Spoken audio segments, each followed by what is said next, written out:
Police applicants ng NCRPO sumalang na sa Body Mass Index Training para sa PNP Recruitment Attrition Quota 2025. Magbabalita riyan si Police Chief Master Sergeant Mauricio Ruiz.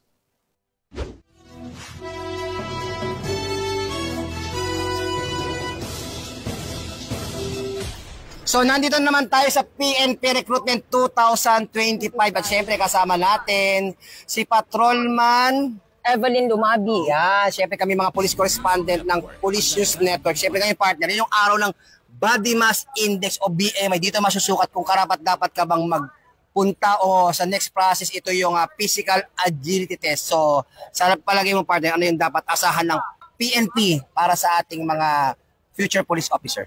Okay, partner. Sa mga police applicants, hindi lamang dapat physical abilities ang palakasin natin. Dapat patatagin din natin ang ating spiritual aspect. Interviewin po natin ngayon si Police Colonel Wilson De Los Santos. Siya po yung Chief PRSU NCR. Para alamin natin ano nga ba yung standard at passing score ng Body Mass Index. Tara na! Yes, let's go! Ngayon po yung araw ng BMI natin, tatagal po ito ng 2 araw. Sir, ilan po ba yung passive score ng BMI na sa ganay malaman ng ating mga gusto mag-police, yung dapat nilang paghandaan ng Body Mass Index? Ang Body Mass Index po natin ay nagre-range from 18.5 to 26.5. So, huwag ka lang lalagpas doon, pasado ka na sa BMI. So, sir, same din po ba yun sa lalaki at babae, sir? O pares naman? For male and female, parehas lang naman ang ginagamit natin na standard sa kanila. Kasi BMI lang naman. No? Sa ating mga aplikante na huwag po maniwala pag merong lumalapit sa atin na nagsasabi na bibigyan lang ng pera at tutulungan. Kasi wala pong makakatulong sa inyo kundi yung sarili nyo lang. Ang gawin nyo lang is alam nyo naman yung proseso bago kayo nag-apply. Ipasado nyo lang yung mga proseso na yun, yung ating BMI, yung ating agility test, neuro, medical. So, dapat pagpunta nyo rito, pasado kayo. Well prepared na, sir. Prepared na kayo. Para sa ganon, hindi na kayo nag-aalangan at hindi na rin kayo ma-tempt na maghanap ng inyong kakampi na alam nyong tutulong sa inyo. Kasi wala pong makakatulong sa inyo dito, kundi yung sarili nyo lang. Kaya sa ating recruitment process, nameless, faceless po yan. QR code ang ginagamit natin at yan ay para maiwasan yung favoritism. So, hindi natin tinitignan yung pangalan.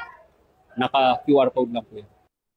So, i-interviewin naman natin isa sa mga police applicants ng NCRPO. Siyempre, ano nga bang pinagandaan ni police applicants Nick Daw John Isaac para sa BMI? Ang pinaganda ko dito, sir, yung physically dahil galing ako 95 kilos. Ngayon, nasa 61 kilos. 95 kilos? Yes, sir. Ngayon, nasa 61 kilos na lang po ako.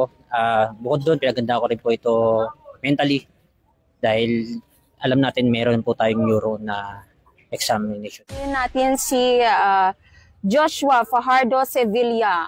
Tanong ko sa iyo ay paano mo pinaghandaan itong BMI?